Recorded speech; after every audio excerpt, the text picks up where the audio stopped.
海賊王になる男だ。 What is going on, guys? It is your boy Climax on the track, and Neville Wack bringing it back. Admiral Mac today, actually, and we are back with Showdown, episode 179. Yes. Get it. Hey. I am here with the crew as usual. You feel me?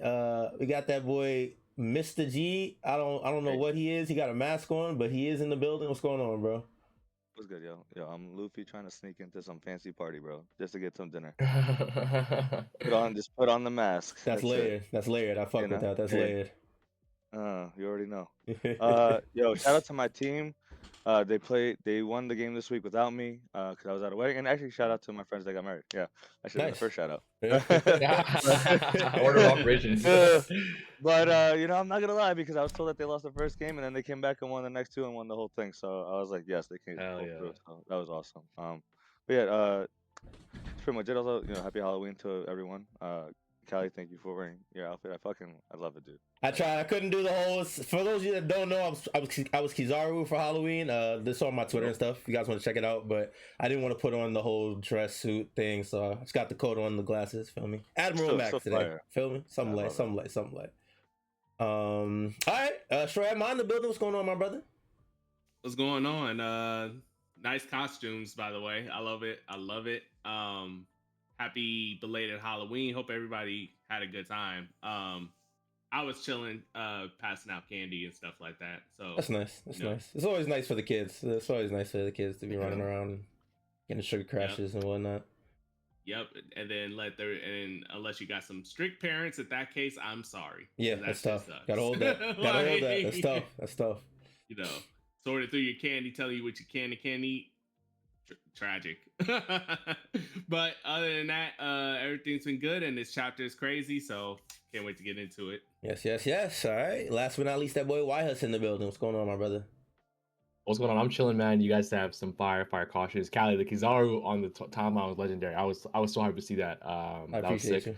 And yeah, yeah, me neither. I didn't know, bro. Like, was doing Halloween at all, and then that was it was a lot too. Like you said, it was a whole dress. Yeah, it was last minute, but I got the whole thing. I got the whole package together. Yeah, it was all on Amazon. It just all came together. Like everything came with the dress shirt, the tie, the suit, literally everything. That shit was clutch. I just had to buy the glasses, but it all worked out. We should all get an Admiral one, bro. That would be fire. Next year that would be fire. Yeah. Next year, yeah. We're gonna do that next year. Now there's like more than 3 admirals too, so we can all do that. Admirals. Yeah, we can definitely make that happen. True. We can make that happen. I cannot be Green Bull though. I'm not pulling that out. But we gotta pull straws. I mean, Callie already got Kizaru on deck, so Yeah, this one's taken. Y'all gonna have to fight. I have the hair for Aokiji, guys. Come on, this is my. Loki. All right, that's fine. That's fine.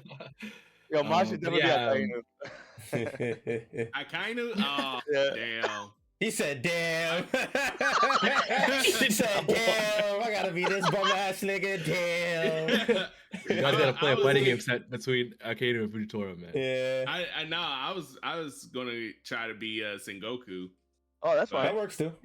Might have been one of the only worst picks. Okay, guys. Crazy.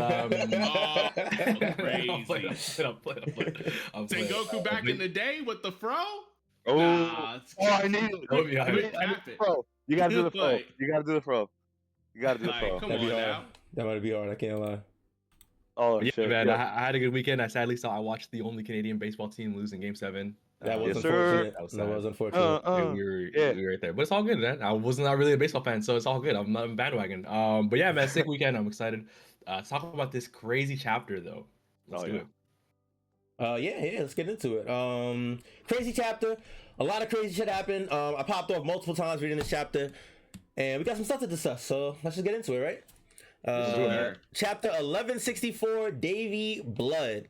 This cover art in particular was very hilarious because I don't know if you guys have seen on social media lately, there's been a meme going around from Alice in Wonderland with the rabbit from Alice in Wonderland, and he's pointing to a stopwatch or a pocket watch.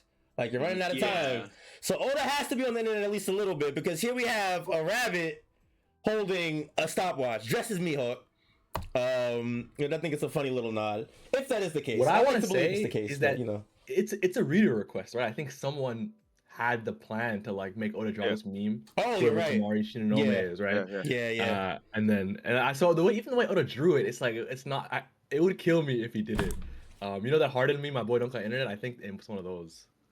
That makes sense. That definitely makes sense. This is a real character apparently. Apparently it's a Big Mom pirate. Anyway, who cares? The rabbit.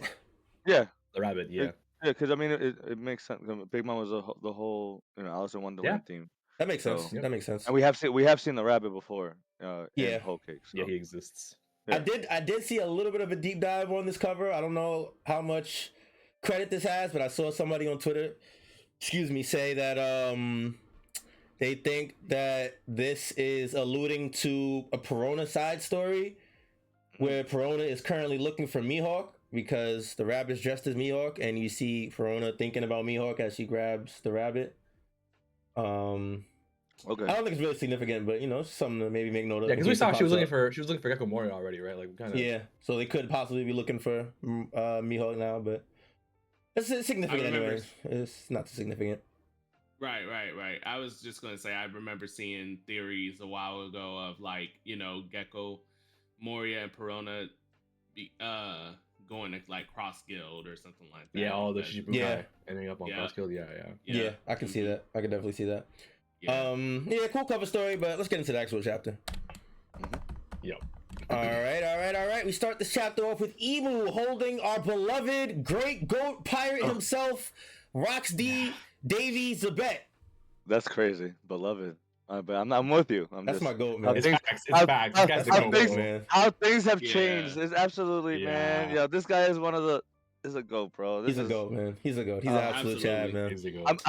We've been waiting for these chapters, but now that we're here, I'm not gonna lie, I'm kind of dreading these chapters, bro. Like, it's hurting right here, man. It's hurting crazy right here. Because it's gonna the way that it's gonna, especially how the way it's gonna be peak and hurt at the same exact time. Like, it's gonna be insane, dude.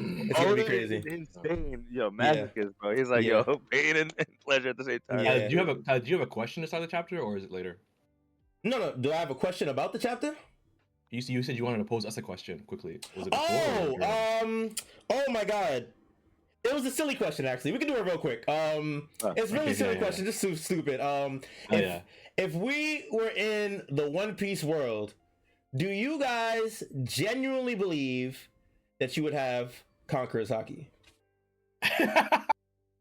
I've been told I have aura, so yes. I respect that. I respect that. Yes. Hey, from other people, bro. Not multiple times, so I just gotta, just gotta go with it. I genuinely believe that I would be walking around knocking niggas out just with my aura. I agree. I think so too. You have aura too. I appreciate that, man. Yeah. Hands down. I feel like this would be like a psychopath screening question. Definitely psychopath. Yeah, most definitely. Right. Yeah. But my answer is also yes. Yeah. Mod, don't be humble. Yeah, we know where Kendrick's coming from. Yo, I know it's bubbling up inside Mod right now. He's like, yo, don't be humble, Mod. You having that confidence? You're not gonna want to look. I'm gonna. Yeah, you don't got it. You hesitating already, bro. You don't got it. It's all good. It's all good, bro. You don't got it. I mean, that's probably the reason why, honestly. Yeah, you hesitating already, bro. It's not a good look. I ain't gonna lie. It's cool though. There was some hitters without Conqueror's Haki. I can't lie. Not crazy hitters, but like mid-tier hitters, but like observation stuff. Yeah, like Usopp, Usopp type shit. You know what I'm saying? Not Usopp. I'm weak as fuck. I'm weak as hell. Nah, in all seriousness, I don't think, I probably don't think I would have it, just because I'm too much. If like my literal personality like translates into One Piece itself, like literally. I do have leadership qualities and all that other stuff, but I'm more closer to like I feel like I'm a little bit closer to Law when it comes to like battle and and planning and all that other stuff, and I don't like throw caution to the wind and throw myself just in situations. That's fair. So because of that, I'm a little more strategic and Yeah, thinking. I respect it. I respect it. We Like, need one of those guys on the team. That's real. All that shit goes out the window when you fight someone with conquerors hockey, but I do Yeah, respect I it. mean, I can't lie. hey. I definitely This nigga, respect man. it. Alright. That's a funny question. I like hey, I'm just saying, Big Mom had conquerors hockey. She still lost the law. She's a She meticulous did. planner. You're not You got me. You got You got me there. That was a good she got one. You jumped, got though. me. She got jumped Yeah, though. like- I'm just saying. And she got jumped by 2 niggas without conquerors. Yeah. You gotta Niggas hold had on. the one will of of them fate did, behind them, one of bro. them It's not did, her but fault, man. he don't exude it. He don't Yeah. he don't deserve it. Damn near. That shit, Walmart brand, bro. Yeah, Walmart brand. All right, let's get into the actual chapter. Yeah, so Emu has rocks pinned up in the sky. Somebody, I think that's Whitebeard, asked, "What is it, rocks?" And then Roger is like, "Did the attacks not do anything?" And we basically see all of them react. Big Mom asks, "What's going on?" And it's kind of confirmed later in the chapter when Rocks comes back down. But from here, we can already kind of tell that they can't see or hear exactly what's going on between Emu and Rocks. It's very high up, so they can't really tell what's happening. And then we see Emu call Rocks persistent, and we see some hockey emitting from Rocks. And he starts talking regularly. He has not been fully transmuted by the Domi Reversi yet. Another example of why he is one of the GOATs. I think it's the first time we've seen, granted it's only the second time we've seen the technique, but this is the first time that we've seen resistance to the technique. Yeah, and in the form like we talked about last chapter, in the form of hockey. So yeah. And we know that probably goes into whatever Riley was saying about hockey beating the regen from the Holy Knights or whatever. Yeah, the way you use your conquerors hockey is what he said, Yeah, so Rocks goes on a spiel. He says, "Don't downplay the power of humanity." And then he says, Davy D. Jones was once the king of the world. Emu rebuts that. He says he was never king, not for an instant. The grievance between Mu and Davy has nothing to do with you. And then Rock says, "So why are you panicking? Why are you acting like that? Over something as trivial as the Davy name. It's kept you terrified for years. The thought that Davy's will might be passed down, and one day come for you to fulfill the promise." Get a shot of Blackbeard when we say that too, so that's pretty foreshadowy. Do y'all want to talk about this King of the World? Or you want to keep going a little bit? Does he have more to say, or kind of end there? Like, he does say what's more frightening. He ends up dropping a huge name. He says, "What's more frightening to you, Davy D. Jones or Joy Boy?" Crazy name drop here. Emu was like, "Cease thy dreaming. Their kind will never be seen again once I've eradicated them." He's trying to get rid of all the Davies. We already know this. And then he says, "I have found excellent soldiers to serve Mu." To serve Mu, Davy? Okay, this translation is weird. It's different than the TCB. He's addressing Rocks as Davy. He's he's calling Rocks Davy. I have found excellent soldiers, gigantic, harmless, and conflicted. And then Rocks realizes he's talking about the Giants. And he says, "Don't mess with Harold. They only want peace." And Emu says, "A golden opportunity, such a willing puppet of a king will never come along twice." Then he starts officially turning Rocks into Emu and says, "Bring an end to Davy's dream." Let's go back. Davy D. Jones was the king of the world. What's Rocks talking about here, man? Well, oh man, some crazy shit, bro. Like, so we get a few clarifications, right, in these 2 pages that we got. So we know now officially, Joy Boy and Davy D. Jones are 2 different entities. Yes. Maybe part of the same lineage or same clan, right? The D clan or whatever. But like whatever the case, so I'm thinking Davy D. Jones is like first age, then we have Joy Boy is the second age, and now we have Luffy as the third age. That's like where I'm getting at. Like as so you feel like Davy D. Jones predates even the voice entry? I think so, because like Emu is because I also think. Do you guys think Emu and Mu are 2 different entities, or is Emu like calling themselves? Yeah, I'm pretty sure they're talking in the third person. Yeah, I think he just described himself as Mu for some reason. Ever since we saw them when he was versus Sabo. Oh, maybe emu might actually just be like I moo, like I'm like like I'm moo type I of shit, move. whatever. But yeah. Yeah. Yeah. Bitch, I'm a cow. I think I think Mr. The thing, like, what I think is the D thing, and Emu Neurona being a person in the voice entry, like the fact that we kind of know that this person exists. I feel like Davy Jones has to have been and it's also another thing that I talk about Davy Jones is the way they're like, oh man, we've been looking for this clan for 800, 900 years, right? So I think that kind of has to mean that Davy Jones was a void century person. Mhm. I want to say. But what I got from this, and I think last chapter I said, like, I'm trying to think of, okay, if Joy Boy and Davy Jones are two separate people, because even last chapter we had some like notice of that, right? When Emu called Rock Davy Jones, I'm like, what could the Davy clan possibly be if they're separate from the D clan? Because the D is the moniker of our ancient enemy according to Emu, right? Right. So and he views Joy Boy clearly as his primary rival. But the Davy clan separately is another entity, like group of people who he doesn't like. And the only other group of people I can think of that we know Emu and 20 Kings were against is the Ancient Kingdom. Um, so I think the Davy clan, last week I said, I think the Davy clan are the Ancient Kingdom, maybe people, maybe the royalty. And now that Rock says Davy Jones is once king of the world, I think I'm more solidified in thinking that he was the king of the Ancient Kingdom, like I might have mentioned last week. Because what makes Emu the king of the world? People don't know that he's a king. People don't even know that he exists. Not even the Celestial Dragons know he's real. What makes Right. Emu the king of the world is the control and the power. And I think that's what the 20 Kings fought the Ancient Kingdom over. I don't think all 20 Kings were evil. I think the Ancient Kingdom might have been hoarding resources or whatever. And those resources and the ancient weapons made Davy D. Jones like he might as well have been the king of the world with the power that he would have from those resources, the Mother Flame, and stuff like that. So that's why I'm solidified in thinking that this means he's king of the world, king of the Ancient Kingdom, and the Davy clan is the people of the Ancient Kingdom. Maybe his lineage, Yeah, the quote unquote. it's giving me vibes like he was king. He had the resources to be king, but then he just walked away from it because he's like, that's not what I wanted.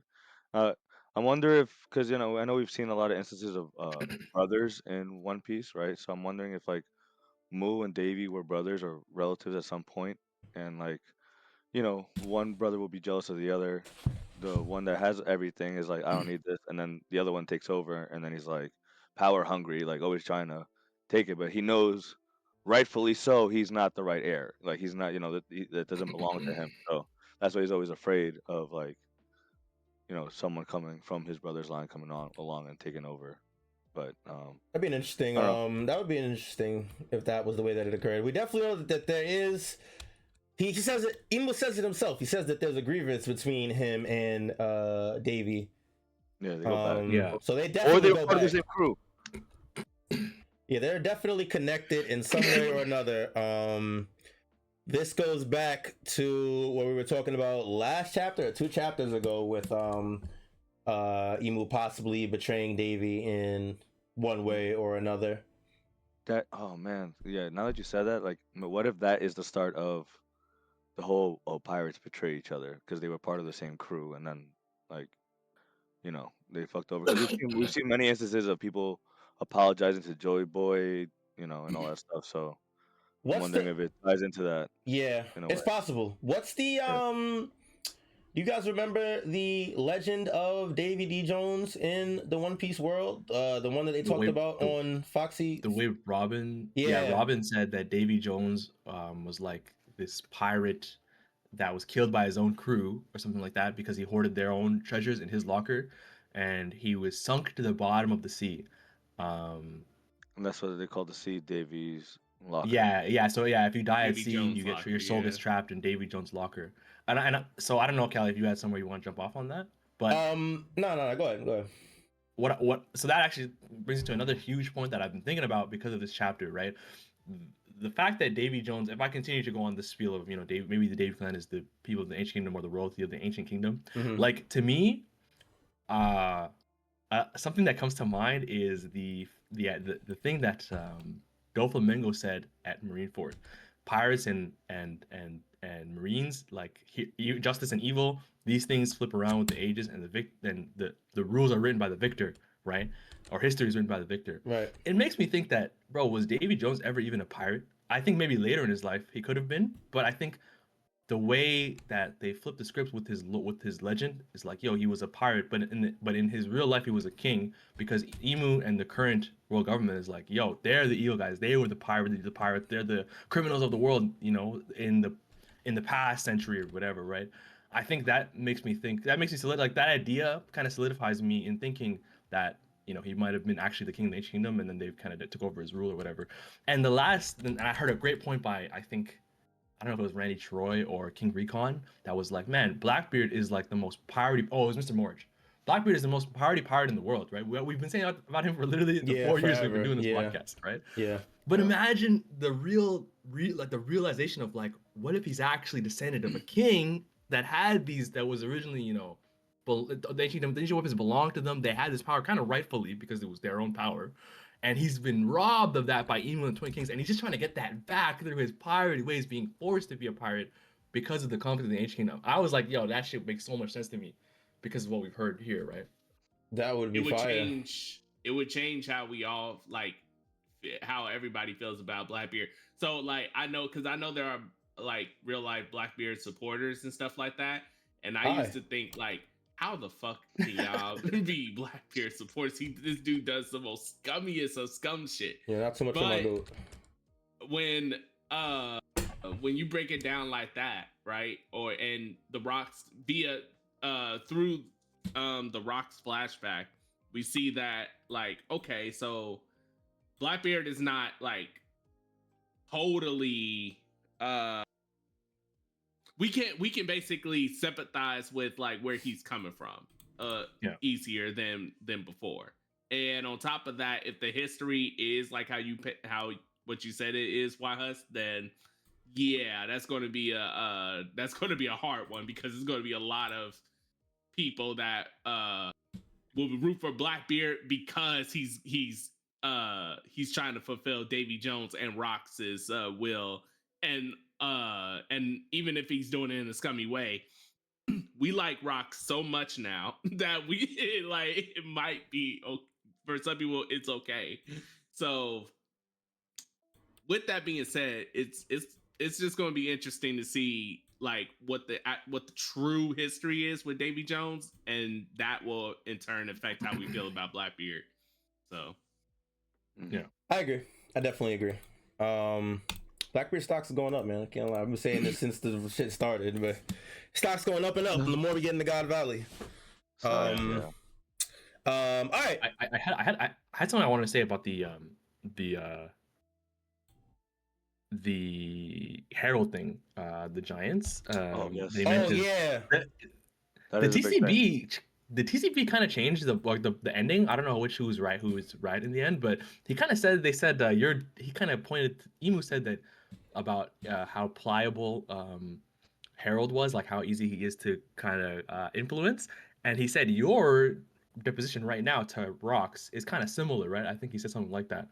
I don't know if that's the case now, but I think that he's kind of saying, like, that TCP transition made me think that he's kind of foreshadowing that he's gonna Domi Reversi Herald. I thought that's how I read it. And two, the fact that he's talking about this even 38 years ago makes me have a lot of questions about Shanks, who, when he was talking to Gabon 14 years ago, the day Harold dies, he's like, yeah, I actually want to talk to Harold before it's too late. We talked about how he might have been a God's Knight before with that tattoo on his arm, right? Right. And they've had this plan to get at Harold for so long, and Shanks 14 years ago was like, yeah, I have someone tell him before it's too late. So it just made this line made me think, like, wow, they've been plotting on this nigga for a minute.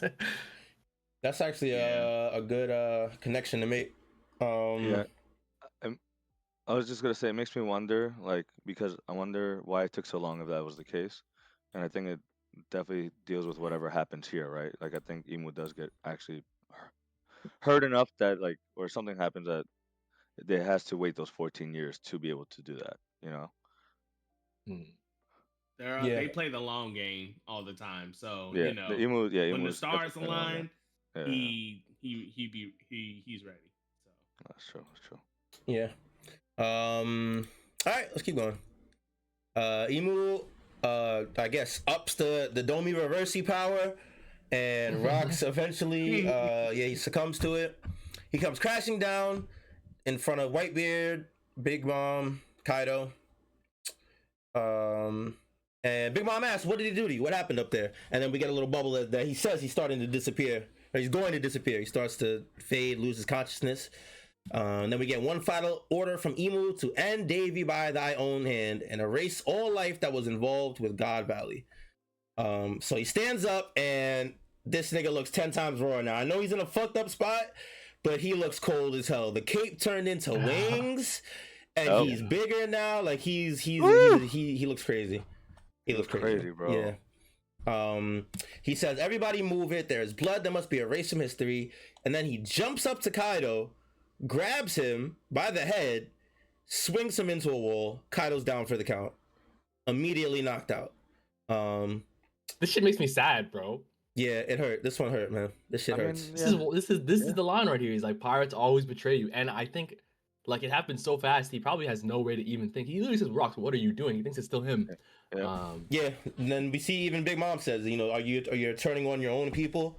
It just gets so sad, bro. You definitely see where Kaido gets some of those grievances from pirates, probably from this specific instance. And it is sad because they just don't know. Yeah. Yeah. No, it's true. I was talking to my coworker about this. I told him like you know that they probably gonna feel betrayed, right? Yeah. Like, you know, they're gonna feel betrayed and because they don't know what's going on. He's like, "What? Ain't no way that they don't know what's going on." Like, he's right there. I'm like, you gotta think about it from the view. Like, they're really high up in the air. And he said he was just in disbelief. There's just no way they don't know what's happening to rocks. I'm like, you'd be surprised. Like, no, you're right. I think the only one that does know, in my opinion, would be the next one, Whitebeard. But like these two, you know, Kaido's a rookie. This is his captain. You know, just all of a sudden jumping up to him and like attacking him like that's gonna throw anyone off. And the Big Mom, you know, she tries to put up a fight, but even then she's going half heart, you know, half ass because it's her captain. Like she's like what's going on? Like, are you really gonna do this right now? Like not like in disbelief in a way, you know, like because Rox has never shown these inclinations of doing this because he's always been like, yo guys, let's fucking work together. Like, you know, everyone wants to fight each other, like Shiki, Silver Axe, whatever. But like he's always just like the one like, nah, let's stick together. It's fine. We'll get through it. Like He's you guys son can fight Kaido for even afterwards. suggesting that they attack Herald, right? Like this is so against his nature. Yeah, no, exactly. So like definitely the start of Kaido's PTSD. You know, his mentor, his mentor betraying him. You know, like shit, and then it's downhill for Big Mom from here, as we saw. I guess we know. I guess also as a side note, kind of a sly, funny side note. I guess we know now why he felt like Rock's top 5, right? Like, this is definitely why he put Rocks up there for sure. Right? Yeah, he said there's only 5 people that could actually fight me, and he said this is one of those. Like, oh my goodness, that's crazy. He's fucking huge though. He's so big, bro. Like, I mean, I remember when we first saw Domi Reverse, he was Dory and Bragi, and like they're fucking giants. You know what I mean? And they look ginormous. So like the fact that like this Domi Reversi like amplifies them in so many ways, like 10 times size, strength, fucking everything is ridiculous. Yeah, this Domi Reversi is no joke, man. This shit is no joke. No joke. No, yeah, so Kaido's down for the count. Big Mom says Rock's turning on your people. She goes for a slash. She gets a boot straight to the face. Knocked into a wall. This panel is hilarious where she goes flying past Whitebeard and he's just looking at him, not even phased. I think that's cold, actually. It is cold. Yeah, I love cold. that. It is cold. Panel, it's definitely cold. All I know is that if it was a Straw Hats, one of them would have been trying to catch that person flying away. And then that's where we get like the teamwork aspect of the Straw Hats, which I'm excited for. Yeah. So Whitebeard is now in a face down with Rox, and he's like, "Is that all you are to you, Rox? Impotence?" And then Rox is like, "Yeah." And they go for a clash, but Whitebeard is overpowered, thrown into one of the mountains of God Valley, which then crashes on, like, this guy Rox is scary right now, man. This guy is scary. He basically just made a mountain fall, like. No, it's true, but I'm not gonna lie though. Whitebeard a little impressive, bro. Like that, you know. Yeah. Like I was, He was like, definitely right, the only one that somewhat held his own, stood a chance. Yeah. The other ones got one tapped immediately, so I definitely will give him credit for that. But yeah, now Rox is on the move. The mountain's falling. It's complete chaos on God Valley now. If it was chaos before, it's pandemonium now. We get a shot of the bad bitch. What's her name, man? Shaki? No, that's not Shaki. The Blackbeard. Oh, Eris. Eris, thank you. Eris, Yeah. I get so mad when I forget a bad bitch name. Eris. And we get a shot of Eris and Blackbeard running. Yeah. We get some of the Navy saying that all battleships need to withdraw, keep your distance. We see the Celestial Dragons still being dickheads, ordering the soldiers around, even as everything is falling apart around them. The soldiers are trying to get them to safety, and they're still bossing them around, saying, "Don't leave without us, we'll put you to death." As they're trying to get them out, like these guys, I hate Celestial Dragons, man. So much, man. Yeah. On the other side of the island, we see the Gold D. Roger crew heading to their ship. Rayleigh is, of course, worried about Roger. We see some of them excited about how much treasure they have, and just trying to escape to the ship. And we also see one of the chests they have has some Z's over it, with somebody sleeping in there. Yeah. Let's go, proud of you, Callie. Let's go. Yeah, Let's go, Callie. No, but you know what? I don't blame you, Wise. I actually noticed it on my second read through. I didn't notice it the first time, but second read through. Okay. Not this read, but I read it twice before today. Mm-hmm. I literally read it as soon as I finished it because this chapter was so peak. I can't lie. But on the second read through, I was like, oh shit. So yeah, this is Shanks in the chest. Most likely, sir. I'm assuming. I don't see what else it would be, but no, it definitely is. Yeah, right. This is how he ends up. Yeah, the next panel is also like kind of shows too. Yeah, right. Because then we cut to Dragon, who is in complete dismay. Says, "I can't even save a single baby. Where did he go?" I saw some people drawing parallels to Luffy. On Sabaody. Yep. Afterwards. After. I saw the one. What I saw was him on. After Marineford. After Marineford, yeah. I'm weak. Yeah. Yeah. I swear to God, someone on the pod. I think it was missing. Someone said it. Like, this is. We said it. He said it for the last event where Dragon shot the Celestial. He compared it to Luffy punching the Celestial. Well, no, I feel like someone said that when he lost Shanks. I think Mr. might have said. Someone might have said that like this is like. Oh, this one specifically. Like, oh shit, I can't.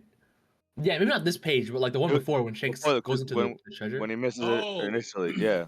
Oh, this. Yeah, I feel like someone was like, "Oh, this is kind of like his like moment." Okay, Mod, take credit. Let's do it. Oh no, because I remember talking about this where I said that like this is basically Dragon's a point of flipping, just like how Luffy kind of flipped from Marineford because those were two. This is Dragon's pivotal moment, and Marineford was Luffy's pivotal moment. Yes. Yeah. They were both too weak in those respective areas to enact any kind of change or any kind of thing. And then I remember because I had said that, and Callie was like, "Yeah, I don't see it." Yeah, I was hating. I remember, you were hating that thing. But I was hating. Lame ass nigga, man.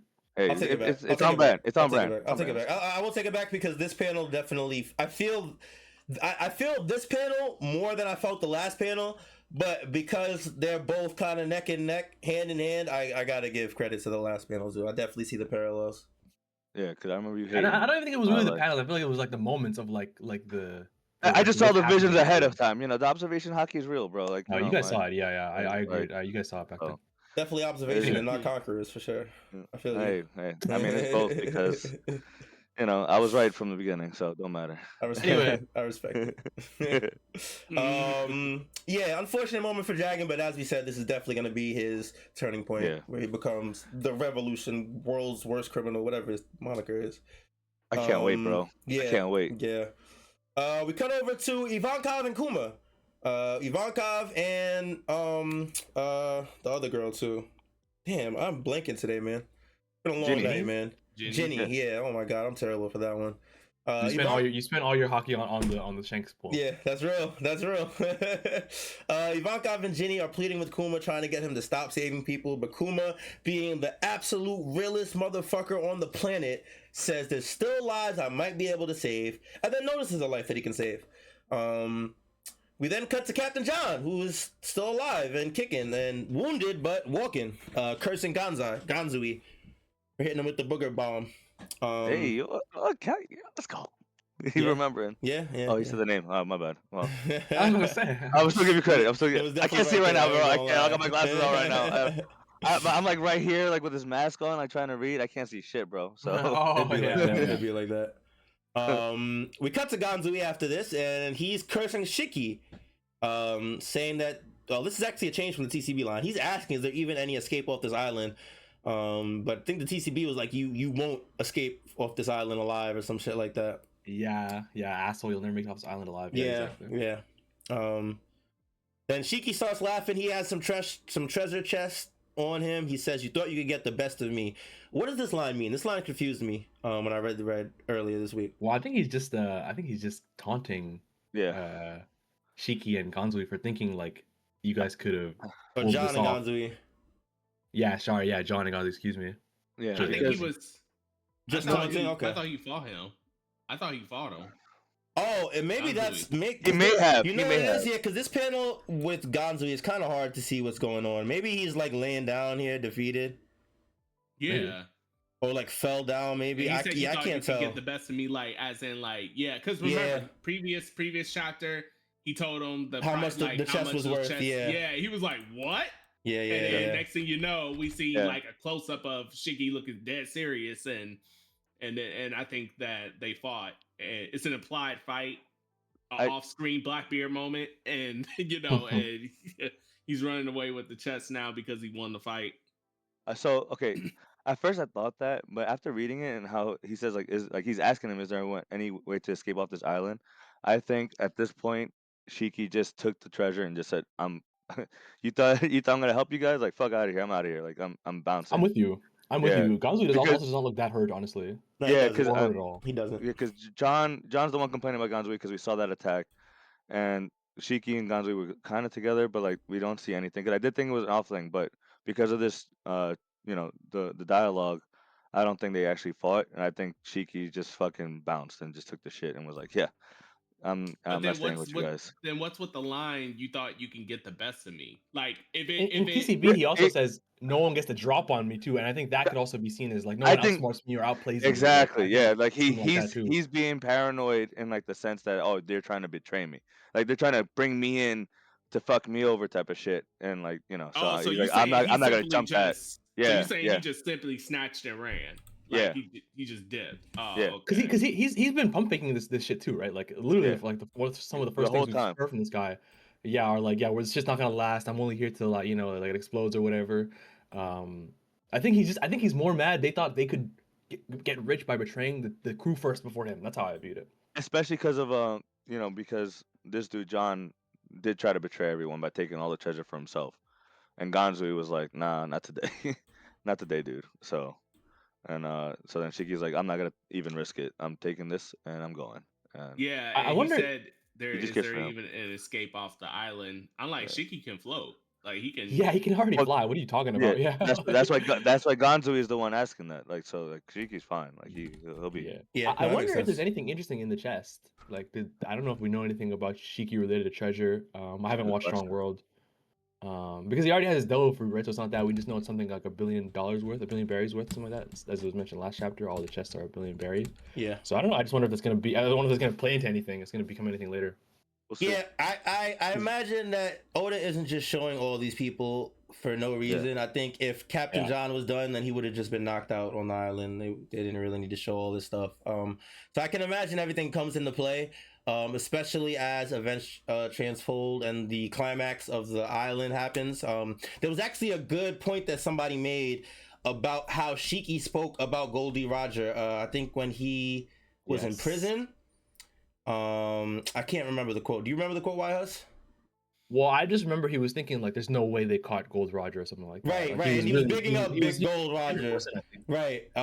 So a good inference to make that this may be where Shiki witnesses Goldie Roger's true abilities, and that's why he's on the island. That's why a lot of these people are probably still on the island, so they can witness the birth of the King of the Pirates. You know what I mean? And this is how the legend spreads. Yeah, no facts.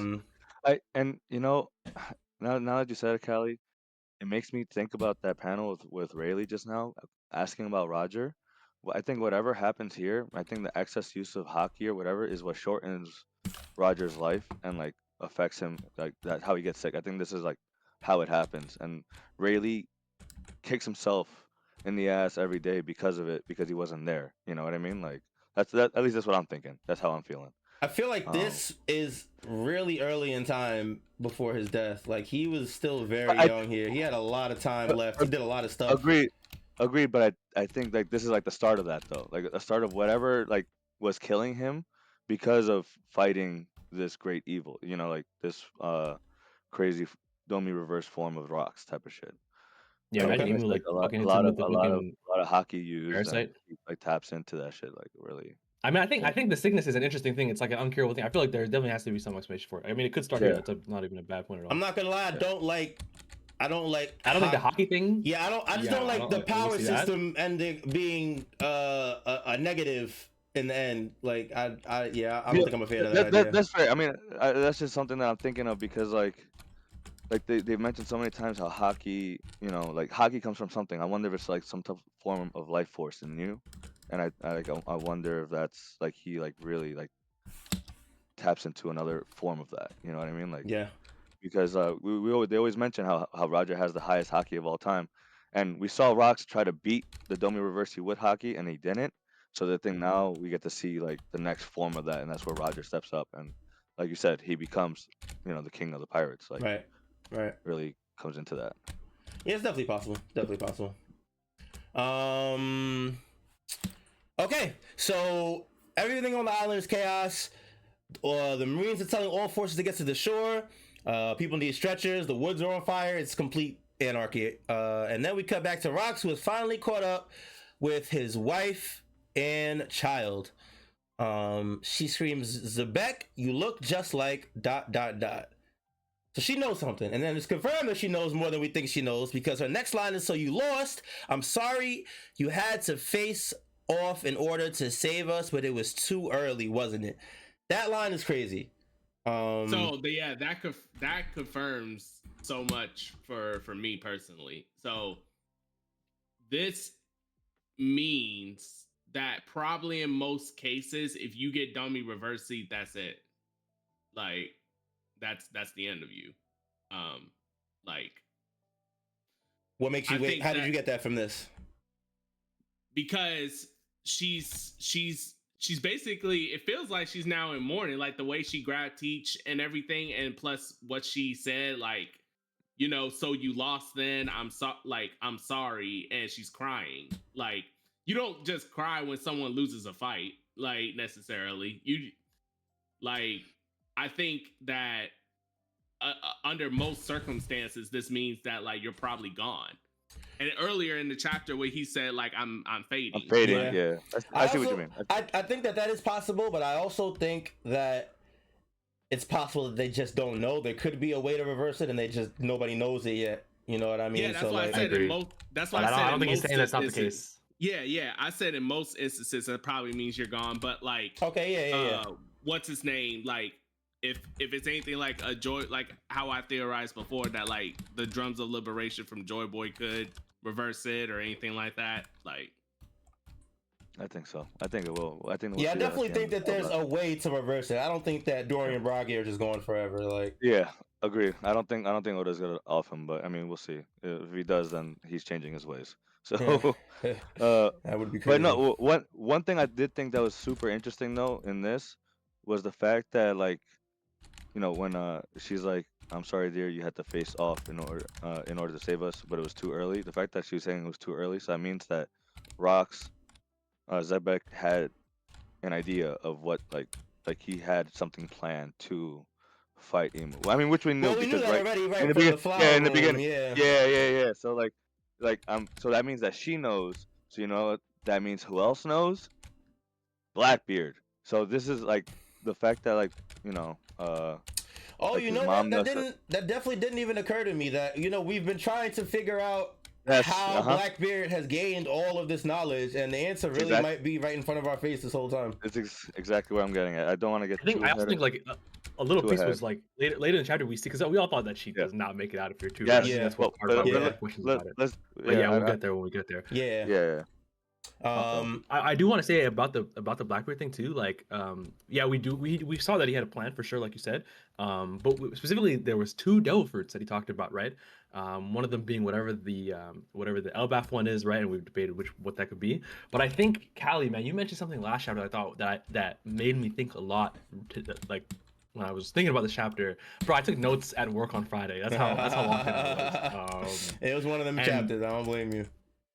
And so it made me think about all the stuff people were saying that Emu's this ability he has might actually be it might actually be him shrouded in darkness, and that's why they couldn't interact with him or whatever, and he's not just a silhouette. And I thought, and I have, who knows, but I think if one of the fruits he wanted was the Yami Yami no Mi to counteract that, I think that makes a lot of sense, and that's why Blackbeard goes after it. I don't know if so hell bent on it later. Yeah.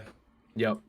And it made me a connection. Made me think about was when Robin tells Luffy, "You don't know the darkness that's haunting me," and then Luffy says, "Usopp, destroy the world government flag, because I do understand, right?"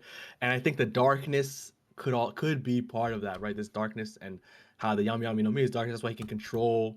That's why he can. You needed it to fight against Emu's darkness or whatever. I thought that might have been something there to be part of it. That's just a little connection I made thinking about what you said last week. Yeah, I definitely had a similar train of thought when I saw it was too early, wasn't it? I literally had the same train of thought. It was because we know he wanted the fruits. He wanted the fruits to fight Emo, take over the world.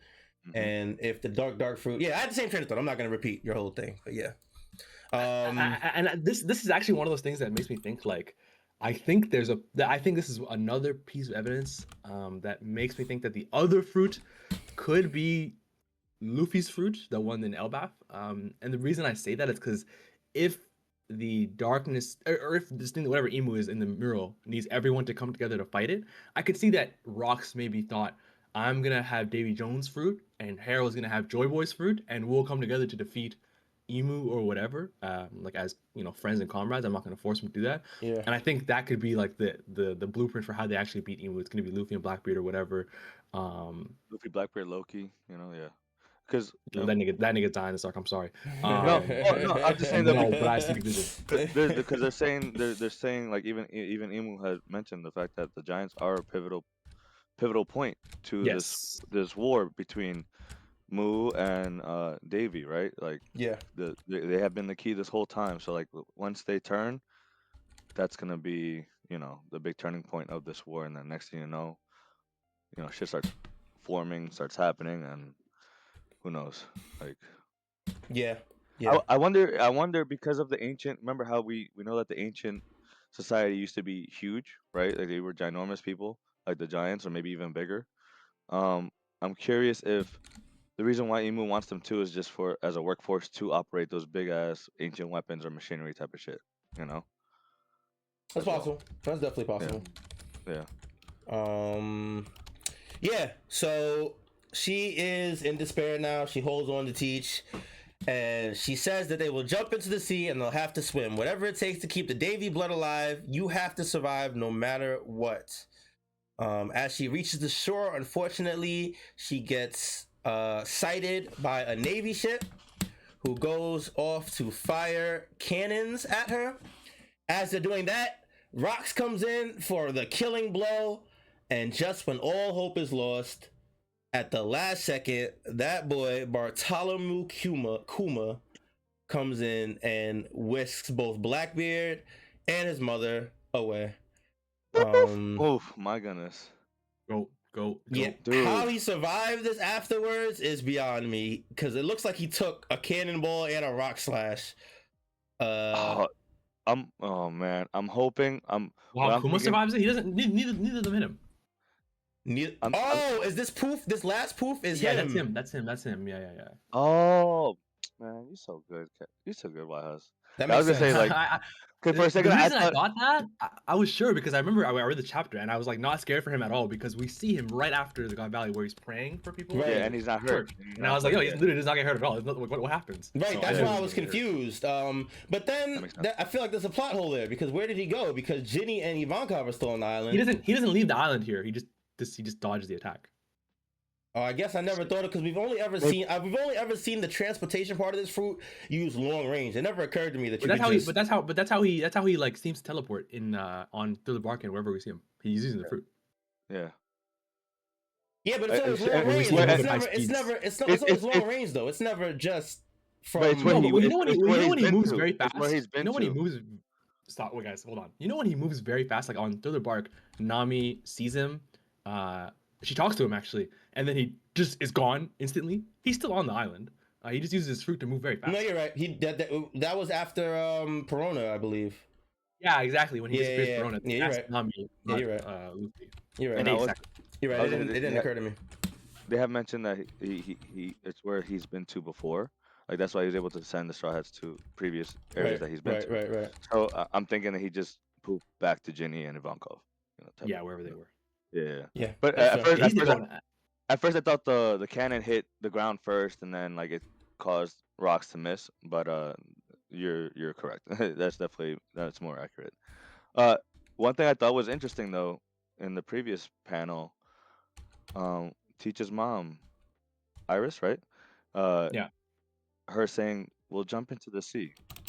So that means the only reverse sea people can't jump into the sea because we know rocks Yo. can swim, Yo. right? So does that show that Emu's power is a devil fruit tied into can be extinguished with seawater? I thought it was interesting.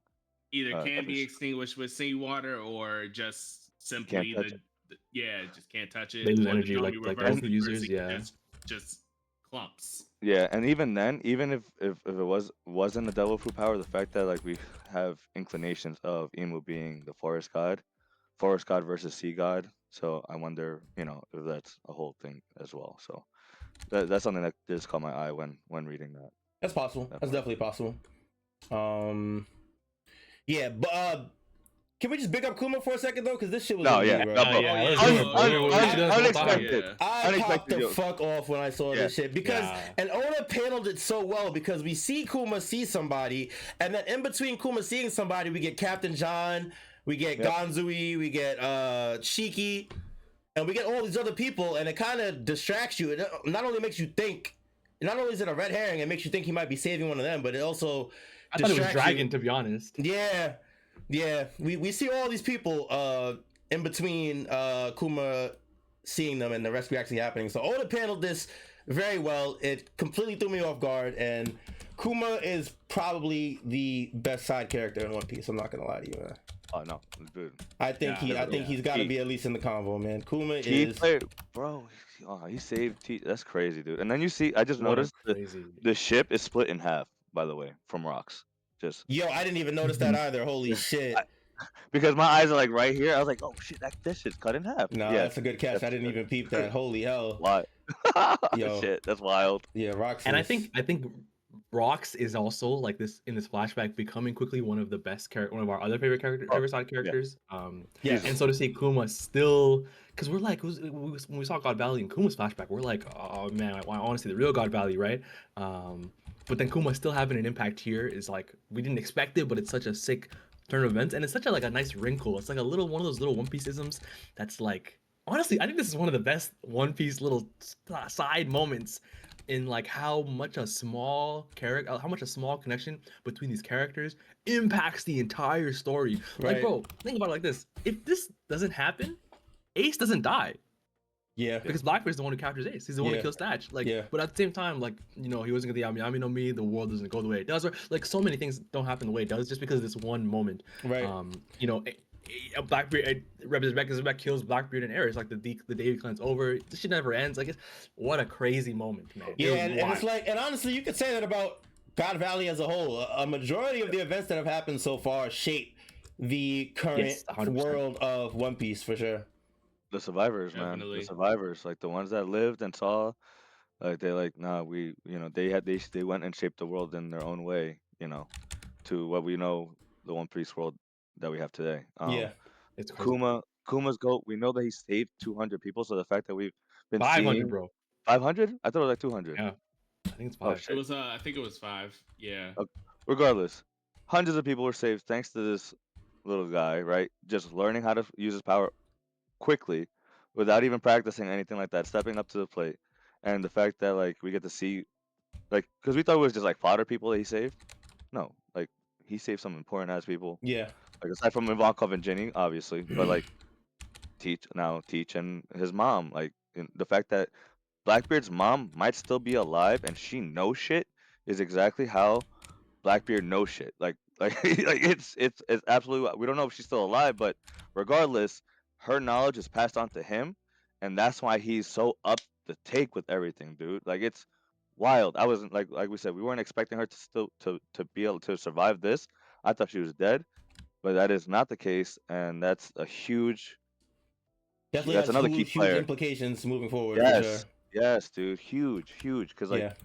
we don't know what she's left him. What if she left him a journal like before she died, or if she's still alive, like, and he just has her hiding somewhere. Like we don't know, or he's like engulfed her in the shadow, like to like protect her. Like I don't know, man. Like so many Yeah. things, dude. Yeah, there's a Like lot of it's crazy. implications with Kuma with her and Blackbeard surviving this encounter. I saw a huge part about this specific, like the way Eris was talking to rocks, and if Kuma, clearly, Blackbeard is like kind of old enough to understand, like look at what's going on and like kind of have observations, like he saw the such a dragon's faces and all that stuff. He clearly is understanding what's happening to a degree, but the ways Eris said, I understand, like you weren't ready, and a lot of times Blackbeard, kind of not chickens out, but he kind of like backs up on things like the Shanks prize, like and a Kanu versus like he's like, oh, we're not ready for this yet. So I think he kind of is learning from this and what happened to his dad. I mean, clearly Eris tells him as well, probably later in life, like your dad lost because he wasn't ready, he didn't have time.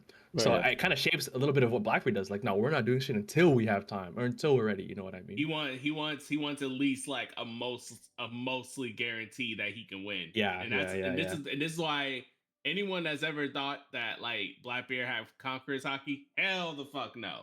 Like, no, I agree with you. Yeah, like you can't go in the One Piece world like that. Like where it's like, because most of the best hockey blooms come from people who do like the against the odds fighting. So I don't think Blackbeard got that in him to do against the odds type fighting. And I also wanted to point out, like, or not point out, but I also wanted to rebut a little bit about the idea that Eris is still alive in the future, and and there's no guarantee she could still be alive. She could be, but one of the reasons why I kind of lean on the idea that she's not alive is because Blackbeard was going to live out the rest of his life on Whitebeard's ship unless he got the Yami Yami no Mi, which happened. But he told Ace, like, yeah, I'm just here. I don't, because they were talking about being leader of that division, and Ace pointed out, like, Blackbeard, you've been here forever. Like, why don't you do it? And he's like, I don't want to do all that. Like, it's like I pretty much going to live out the rest of my days here. And we all know he obviously he was scheming for the Yami Yami no Mi, but there was no guarantee. And I think, and I forgot what it was confirmed, but it was somewhere where it's like, if he never found the Yami Yami no Mi, he was just legit, like, just gonna live out the rest of his life on Whitebeard's ship. And because he probably, like we talked about earlier, knows about the true history and all this other stuff, but probably thought, okay, if it wasn't meant to be, it wasn't meant to be, because he is a believer of fate. So Yeah. So there's that, and then on top of that, I feel like because he has not traveled by himself, it's because you got to remember he went on Whitebeard's ship at like 12 years after this. What was the God Valley incident? 38 years prior to the story or something like that. Yeah. So he went to Whitebeard's ship around Odin's time, and he was a kid at that point. Yeah, it was like 13 years after this.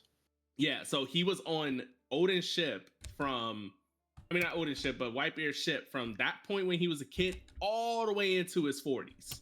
So, and then the next time he leaves the ship, like for good, and now, mind you, he could have snuck out, obviously, to see his mom. All that could have happened, and we could see that. But the fact is that he lived there for so long, and then the next time he actually leaves the ship in terms of like for good and be on his own, he's with people. And I don't feel like he would trust any of them to introduce to his mom if he's like going someplace and they're accompanying him. I don't even think he would trust them with that because of the whole Davy Jones lineage and all that other stuff. That's true. Um, I was also thinking because you know how people have theorized that Blackbeard has multiple personality in him, and one of them mhm. probably being his mom. I'm wondering if like the moment that he saw the fruit, like she took over, and then like and has been like it's been his mom the whole time, like enacting everything because she knows everything and trying to get shit in order. Just an idea. That'd be fucking sick. That'd be And fucking just an idea. Because yeah. it seemed like a switch flipped the moment that Blackbeard saw that fruit, right? And then he Mhm. enacted. He went on it. Like so, I don't know. Just something to definitely ponder about. And and With the many theories out there. Yeah. and there was something else I also wondered too. Like I wonder if Kuma teleported them to a winter island or did they move to a winter island or something like that? Because that legend of That's like true. winter people still persists. The idea that they don't sleep or something Yeah. like that. Yeah. And Yeah. obviously the tie to Blackbeard not sleeping and stuff like that. I wonder what's all that about. I wonder if it's like the island itself or it's the people that come to the island. I wonder if it's a unique Davy clan thing where they just don't have to sleep or something like that if they meet certain conditions or something. But yeah, that's what I'm wondering here. If Kuma teleported them to a winter island or something like that and they lived out there, or if they just left there and lived somewhere else. I don't It's a know. good question. That is a good question. I'm assuming that Kuma brought him to that church, right? I think that's where he took No, he didn't. everyone. I don't think he took No. everyone there. I don't think. No. Oh yeah. Well, I it has mean, to be there's no places he's been confirmation. though, There's no right? confirmation. Yeah, it Yeah, has to I be don't know. Who places that he's knows? been. So, That's a good point. I'm thinking some place like that feels like home to him. Maybe his old hometown or something. But that's definitely something to question about. But yeah. Mm-hmm. Yeah. All right, let's try and wrap this up. We got like one more chapter. We only got one more page anyway. All right. Yes, sir. And so we see Emu in the distance, see that this explosion that Rox did, and I think here Emu assumes that he's eliminated the last of the Davy members, or at least the last ones that aren't under his control. Uh, on the TCB, was it just me or did it make it seem like Emu knew that they survived? Like that I don't know. No, it was opposite. I don't know. I definitely think he was like, okay, good, next one. Yeah. Okay. I think he's like, All right. continue, snipe out every light of life left on this island. So Okay. now he just wants to eliminate everybody on the island. We then cut to one of the admiral ships or vice admiral ships because it's Garp ship, and one of the Marines is saying to Garp to hurry up and there's no time. Garp is like, no, you hurry. How many are still on the island? We then cut to Roger's ship where they're asking where Roger is. He's like, I'm fine. Once everyone's on the ship, let me know. We then cut to Rox, who is running around slaying a whole bunch of pirates. I think these are pirates that were on his crew, I'm assuming, because they know who he is. Yeah, I think so. But yeah, he's running around slaying everybody now. It's a very grim scene. And then we get a deep breath from Garp and Garp and Roger, and they scream, "Get out here, Rox!" With a hockey blast that takes Emu's attention. He calls out Davy here. Now, Yes. I don't know if this is him being worried about his new soldier or if he sensed Davy from that hockey. Yes, that's exactly what I'm thinking, Kelly. I think I the don't know. combination with the two, with Garp and Roger doing the hockey blast, it made him it, like reminded him of Davy. That's what I'm thinking. Just like how Emmett had the hockey inside of Joy Boy and Emu felt it and it felt like him. I think it's similar to that, and I think that's why it's very important. Like I know I mentioned it yesterday. The fact that we have Luffy's idol and his grandfather facing off against Rocks. The fact that Luffy is part of both of these lineages and like the similar dream to Roger and stuff like that. Like that's why I think Dave like Luffy is the reincarnation of Davy Jones. Like that's what I'm getting at least. Yeah, it's definitely possible. It's possible he might be both. Yeah, Low-key. yeah, no, Like, yeah, because exactly like the ultimate form of Davy and Joy Boy put in one. Like, oh man, it's like Luffy like a fusion of Roger and Garp put together anyway. So Yeah, that's what I'm getting. I Yeah. do think it's possible, but it's also possible that he just thought it was Davy. He thought it was Rocks, or he felt the hockey and he thought maybe somebody got to Rocks. I don't think that anything's completely set in stone, but I do think that it's all possible. I thought he was reacting to like Rocks like going there, because the next panel we see is Rocks there. Yeah, which He's is like, fair, he's like, what distracted you from what I told you to do, motherfucker? That's It's possible. the only That's reason. possible. The only reason I don't think that's the case is because he's reacting towards the hockey, and then like there's even a question mark like oh shit Davy like what the fuck like that's how I took it but we'll see like we don't know. Oda's the only one that knows. So I'm also reading like because I know that like when he does like the double or triple bars in the panels, I feel like it's like a transitory panel. Mm-hmm. And there's even like the movement lines as if like he's kind of whipping his head. I mean, it could be him whipping his head with the hockey. Like To the hockey. That's what I'm saying. That's what I assumed, only because it comes right after the hockey blast. Yeah. But the transitory like the bars like the way like that always to me that I always read that as like the scene is changing. But that's why. So it could be both those things. I agree. I see the vision on your guys too. Yeah. Yeah. So Rocks arrives to Garp and Roger's call. Garp says, "Look at what a mess you are." Roger says, "I can't let you go after my crew." And then they hear a voice. I don't know if it's they or if it's just Roger. No, it's them. It's both of them. Okay. You see the little Garp's second face proves it. Yeah, he's like, huh? Okay. Not just that, but in that panel where it says Roger and Garp, you see like a little like click. It's like a little flash thingy that's next to their head. They both, It's you're like right above their heads. it's like them like someone putting a mental telepath in them, like someone to talk to you like out of nowhere, and you're like, what the fuck, like type of shit. That's fair. So Rox speaks to Roger and Garp, almost telepathically, possibly through the voice of all things. Maybe that's exactly it. What it is. Okay. Exactly what it is. So he speaks through the voice of all things, possibly. Says, Roger, Garp, help me. Roger and Garp are both like, what's going on? Roger's like, why do you look like that? And Rox is like, please just kill me. Tears in his eyes. Yep. And after that, he immediately goes to charge at Rox and Roger to end the chapter. Peak fiction. Fiction. We're getting to the climax of this. This is definitely I definitely think we don't got too much left of God Valley. We're definitely about to be out of here soon. Probably out of the flashback soon too, because after that we probably just go back to Elbaf to finish that up. The Herald, yeah. So Rock's voice of all things, is that have anything to do with anything? What are we thinking? I think it just goes to show you how like they're faded. Like all these characters are faded in a way, right? Like Garp, Roger, like important people are the ones that have the voice of all things. We see Luffy, we see Momo, Shirahoshi.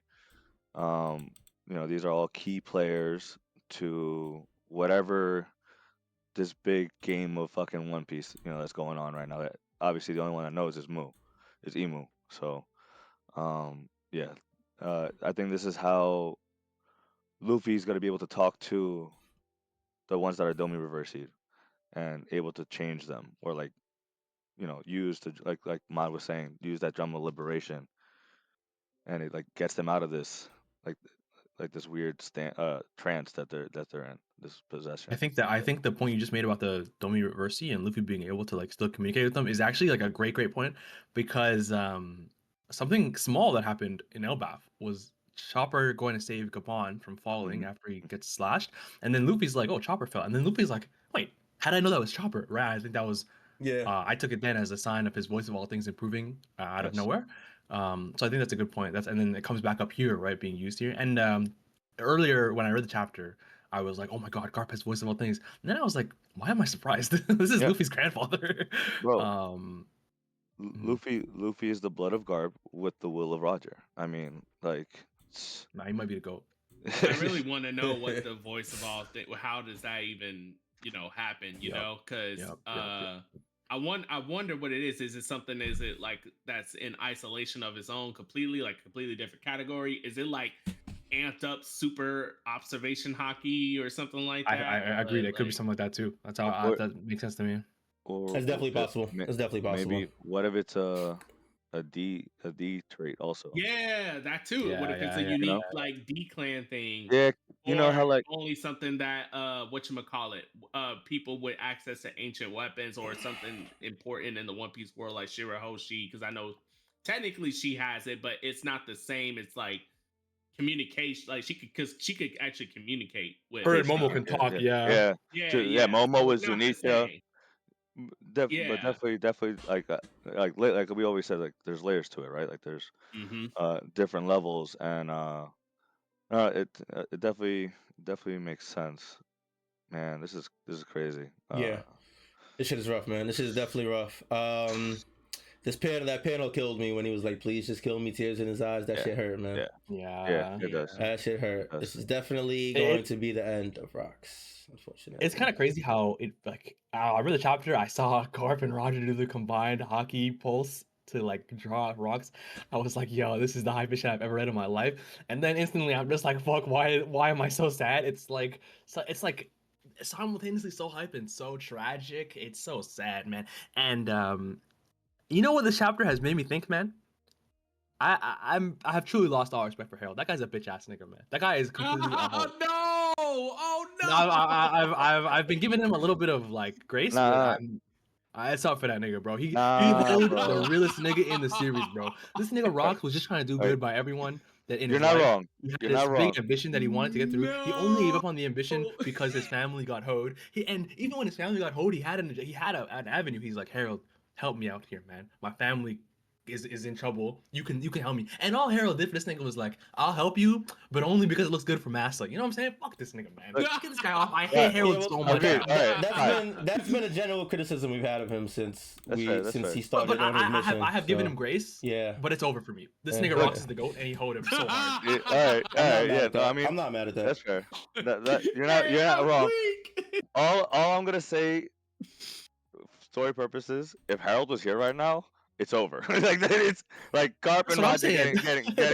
That's what it should be over, bro. We shouldn't have needed Luffy, bro. Luffy wouldn't be alive. If he Oh, was they would here, he but he they would would've never both have been gotten cooked. Domi reversing. Yeah, yes, that's what I'm saying. I think they will both look at that. Like you said, Harold's a bitch and he weak, and go get Domi reverse real easily. Also, if Harold was on board, then Rocks would have probably they would have had the fruit that he needed. He would have had what he needed to take on Emu. They would have been ready, bro. Well, we don't know if Harold would have eaten the fruit though. You know, like because he did say he needed someone like Harold to eat it. He didn't just need the yeah, fruit. but like I just don't. I don't But think Harold would have. in this hypothetical, we're saying that he's on board, right? So yeah, He's like, you're right, That's fair. man. You're right. More important than you're right in that. Yeah, you're correct. You're correct. You're definitely correct in that. But I'm just saying, he's a little bitch. He could get Ho, Domi reverse Rocks and Harold. It's over, bro. Like that's too much. It took Garp and Roger to defeat Rocks. Domi reverse Rocks by himself. Like, yeah, I mean, it's just I'm sorry, I'm getting weak because I just remember months ago when we get introduced to Harold. We think like, oh, he was pretty scummy, but obviously we thought he got better because his people revered him, or there's people that revered him and everything. Now we're to the point we're completely black pilled on Harold for switching, like in a way, like him switching his whole MO on human beings and stuff like that had led him to a black pill path that like it's like, oh no, you just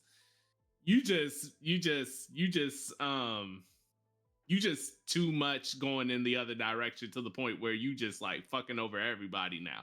And it's just hilarious how it just like how we progressed from the beginning of this whole thing to at this point. And it is definitely because we feel for Rocks, but it's like, damn, like she's like Harold is just ate shit. to a It's lot of part. It's part of why Rox is like this is one of the best flashbacks, and it's like Rox is like one of the best characters. He's such a great foil to Harold and Blackbeard, and probably more characters like Roger and Garp. You know, he has so much to. He just has such a central role in like the whole series we didn't even realize. Like all the main characters, like Callie said, like the whole world of One Piece is kind of hinging on his role. This is probably this got to be the lurking legend, right? That Oda talked about a few years ago. Unless lurking means alive today. I don't know. It's hard. It's still hard to call on that one. The Yeah, lurking legend. Every time he does one of those SBS paragraph things, it's so vague. It's really hard to tell. Yeah. I try not to get too. Yeah, too caught up I in that. don't know if I would agree completely fair. that he's talking about rocks. Yeah. Yeah, I mean, because we got in the recent one about the whole confirmation of what Queen being Frankie's dad, or that's causing a whole thing, and you know. Yeah, he leaves It is those what it very is. open ended. Yeah, exactly. So, We're gonna. Go ahead.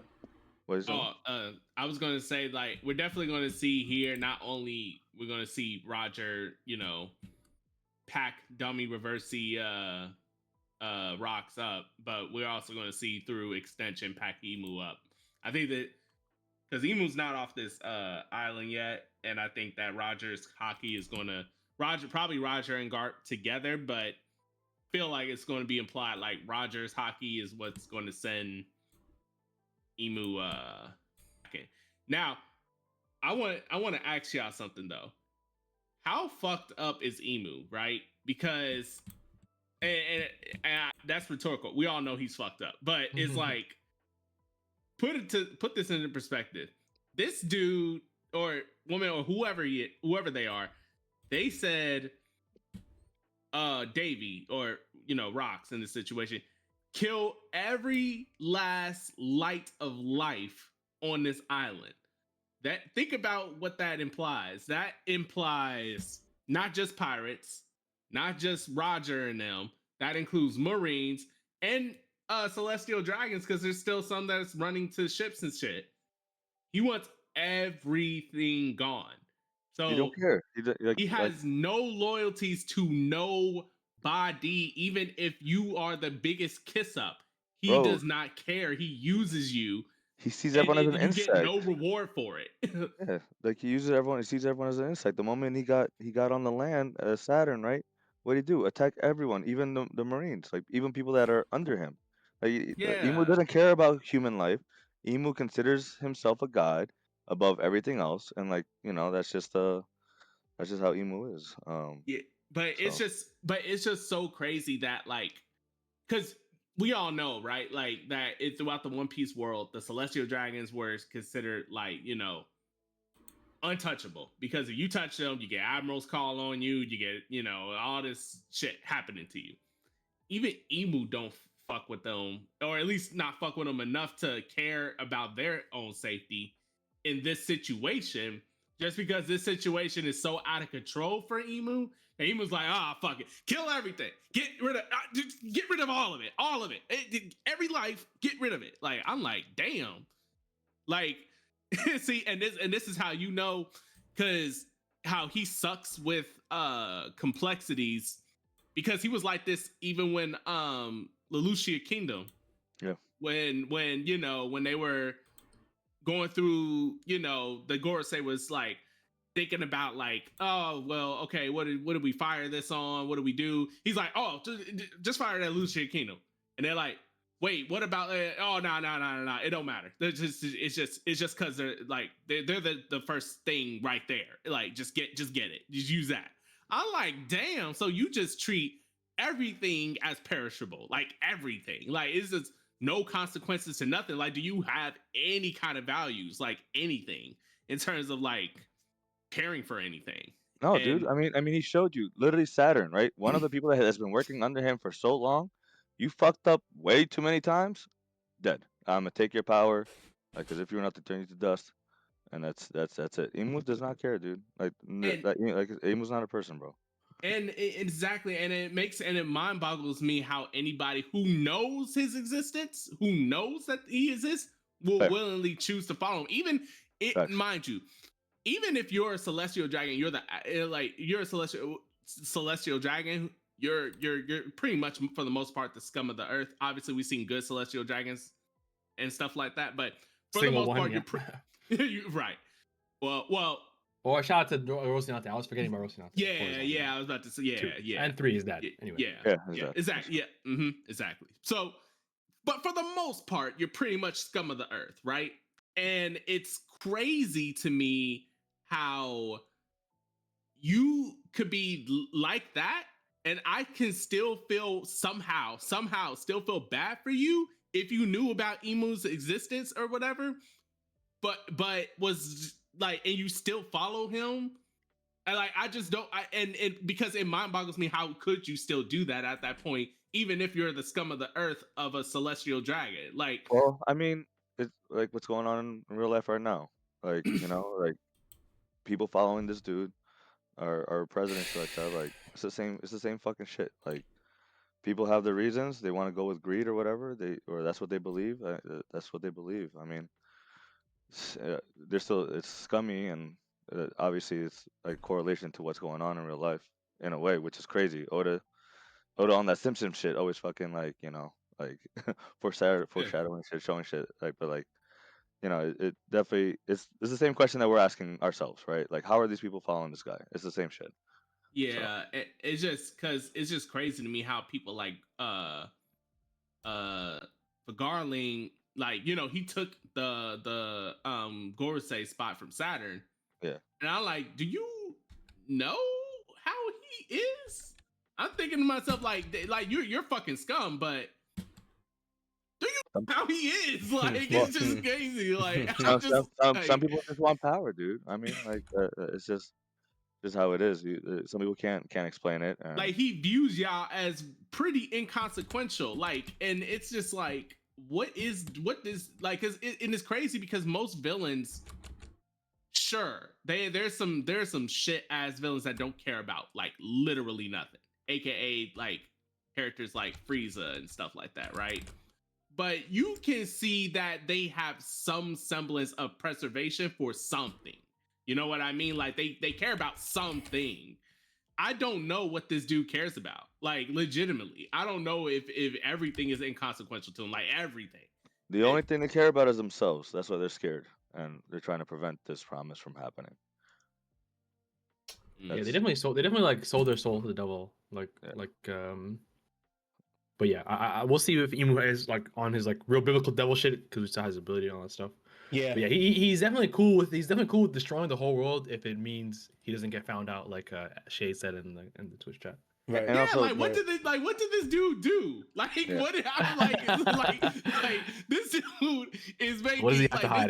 This is like light Yakumi tier of evasion, like to avoid anybody knowing. Like, this is what that is like, and I'm just like, what the fuck did you do back in the day that has you like this? You know what I mean? Like, this is like. I better see some A tier, some SS plus tier worthy of scummery from this dude to see this level of. We're gonna find out how dirty he did Davy Jones and Joy Boy. Right. And I hope it's soon. That Emu flashback is gonna feed families, dude. That shit is gonna be generational, bro, for sure. And then Oda's gonna make us feel bad for him too. Yep. No. You know how it goes, man. No, I doubt it. I think that's about it for the chapter reviews. Anything else you guys wanted to talk about before we wrap it up? Yeah. Oh no, I'm good. Oh, okay. Okay. Yeah, broke my neck. All right. Couldn't help himself, bro. I know. I was like, wait. No. I'm good. All right, well, this is gonna be it for this episode of Trash Sit Down. Much love to everybody that was in the chat today, hanging out with us. We appreciate you guys. If you're not watching the episodes live, you need to be watching these episodes live every Sunday, 12 p.m. Twitch.tv/Cali_Mac or YouTube at Straw Hat Sit Down. Come chat with us, hang out with us, talk with us, tell us what you think. We're always down to listen. Big shout outs to everybody watching this after the fact on YouTube, Spotify Pod, Apple Pod, etc., etc. We appreciate you as well. Make sure you guys follow us on all our socials at Straw Hat Sit Down on Instagram, TikTok, YouTube, and Twitter. You look for us, you will find us. Yes, Yeah, and that's gonna be it for us. No break next week. Thank God.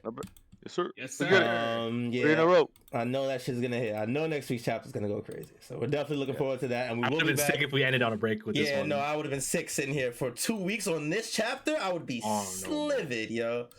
Agreed. But yeah, we do got another chapter, so we will be back next Sunday with another chapter review for you guys. But that's gonna be it for today, guys. Hope you guys enjoyed, and until next time, take it easy, be safe, be healthy. We appreciate y'all, and we will see y'all when we see y'all. Peace. Peace. Peace. Peace.